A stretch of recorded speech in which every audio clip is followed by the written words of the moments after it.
welcome to Round Robin. I'm your host, Robin McCormick with the City of Hampton, and today we're going to look back at a special institution that's celebrating a milestone in their history and in the City of Hampton. It's Queen Street Baptist Church. I have with me two people from that church, the current pastor, Jackie Gholson, welcome. Thank you. And the historian and longtime member, Geraldine Hopson, welcome. Thank you. Thank you very much. Good to be here.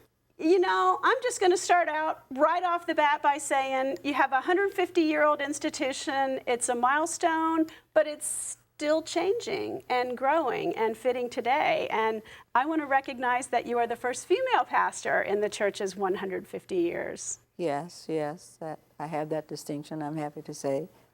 That's wonderful. So tell us, you're the historian, tell us about, I know a little bit, but not obviously very much, how the church came to be.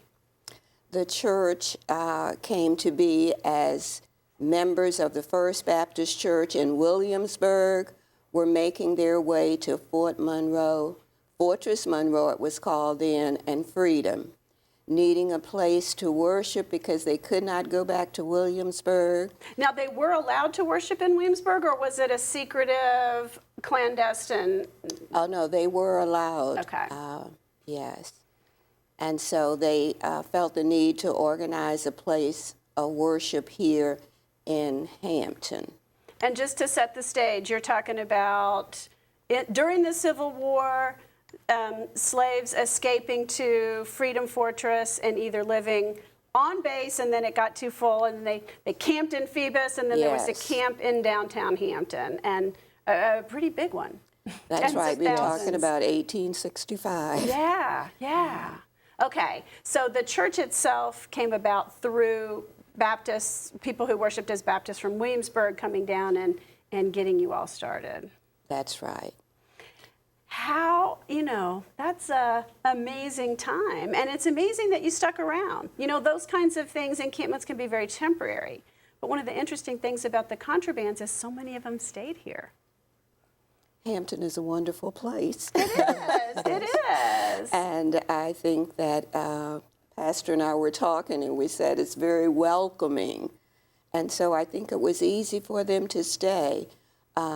Jobs were plentiful as seamen, and so the Bay was very productive, and I think that's why they stayed.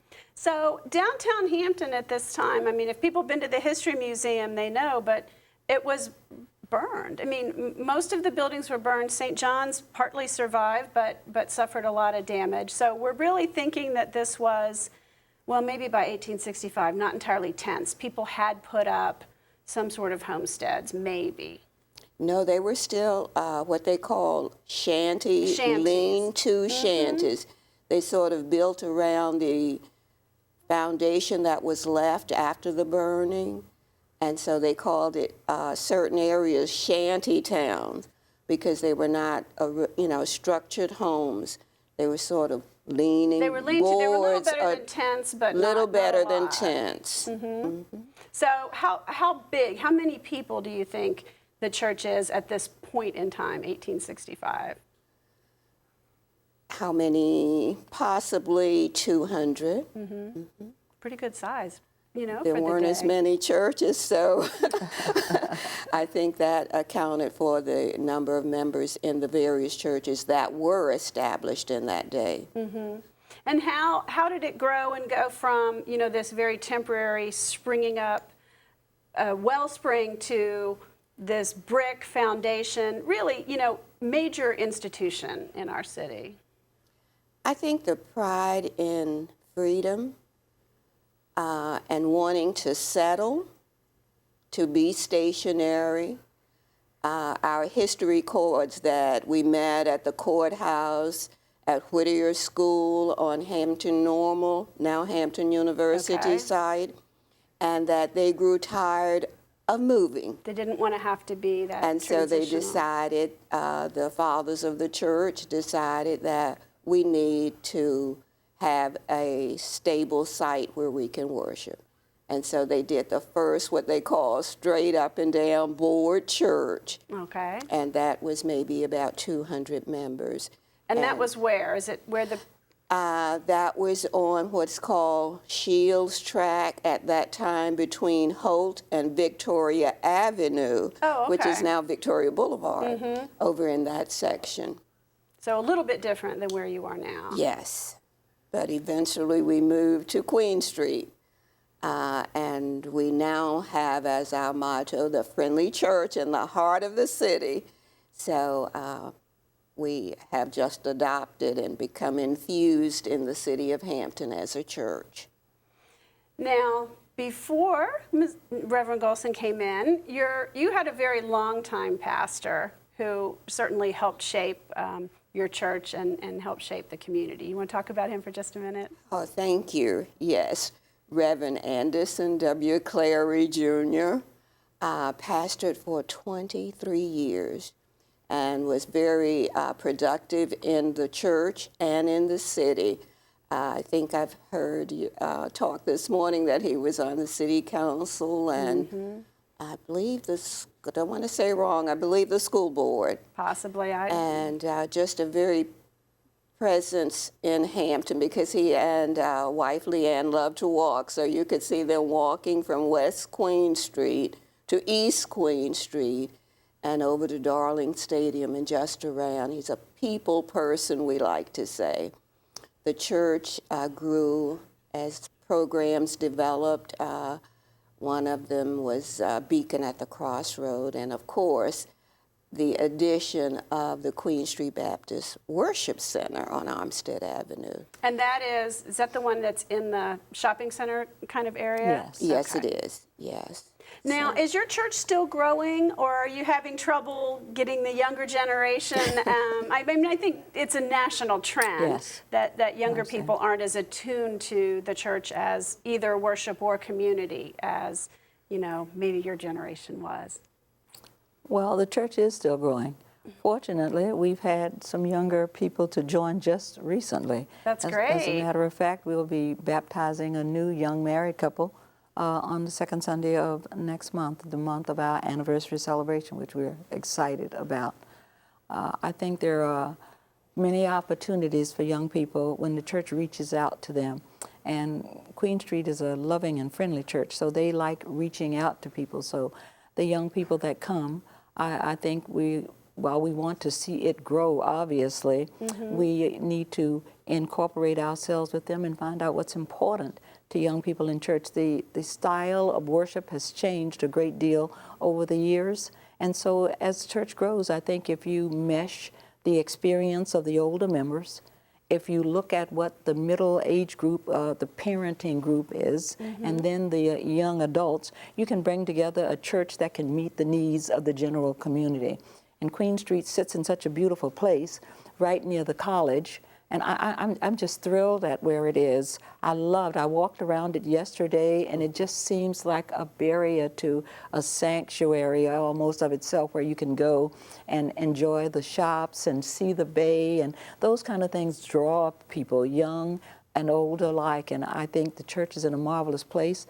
The architecture, although different in all of the different places, just seems to mesh together so well. And I just love our church sitting on that corner with that green knoll rolling into Settlers Landing Road and making it look like such a wonderful place to be. I love it. And as I hear you talking about the church now, I hear so many echoes of what you said about the church 150 years ago and the job opportunities and the bay and the river and all of how all of that comes together and how the past gets you to where we are today and what the church will be in the future. So let's talk about some of your anniversary events, because you guys have a wonderful schedule planned.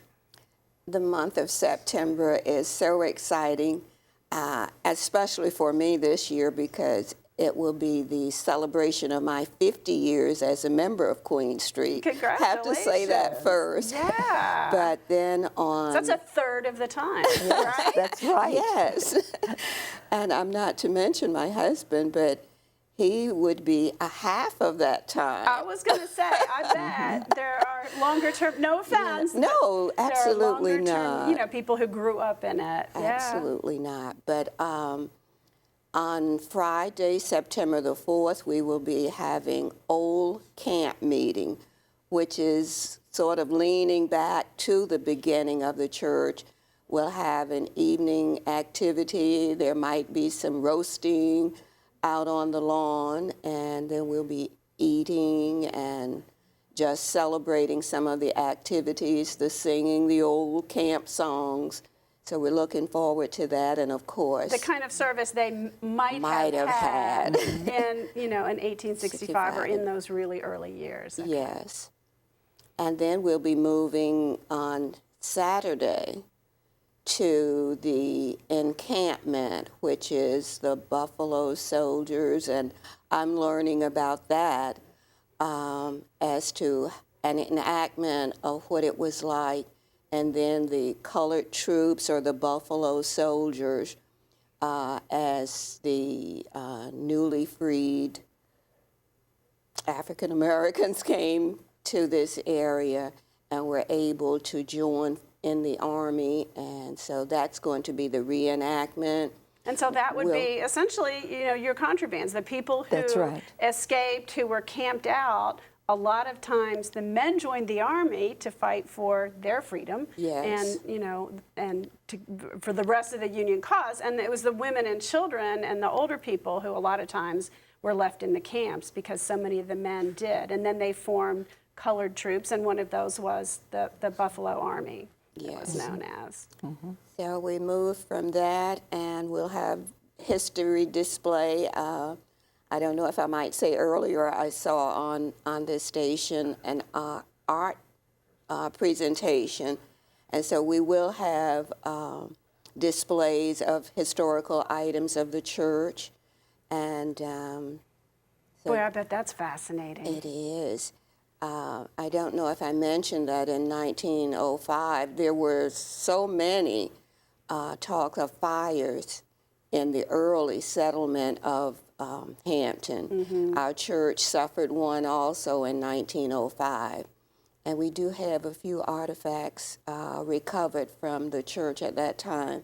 So they will be on display. And let's see, moving forward, we're having an anniversary banquet. Have to have a banquet. Of course you do. Of course. And that will be in our Queen Street North Worship Center. So we're excited how the church is expanding and becoming a part of our city. Now, are you seeing this as kind of a homecoming where people who maybe grew up in that church and have gone on to careers in other places might be coming home to help celebrate? Yes, Yes. yes. Yes. The invitation has gone out to yes, them, so yes. we're hoping that many will respond. And this area, I mean, we start with talking about the Buffalo Soldiers, but Hampton is so steeped in military institutions and military Yes. traditions that odds are, statistically, an awful lot of your members joined the military and, may or may not have landed back here That's after true. those kind of careers that just took them everywhere. And on the day that we have the Buffalo Soldiers there, we're also going to have the History Mobile out front, and it'll be open for everyone to go in. You have a history mobile? Well, the History Mobile that travels around the country will be coming here. Oh, cool. That sounds really interesting. There's a lot going on. I can't lot keep up with going all on. of it, So, but we're excited. Yeah, and people can always call you for more information. Oh, yes. Now, are these events just for members of the church, or would you be welcoming? You said you were welcoming and friendly. Yes. The rest of the community to come experience, meet you all, and learn about your history. Yes, it is definitely open.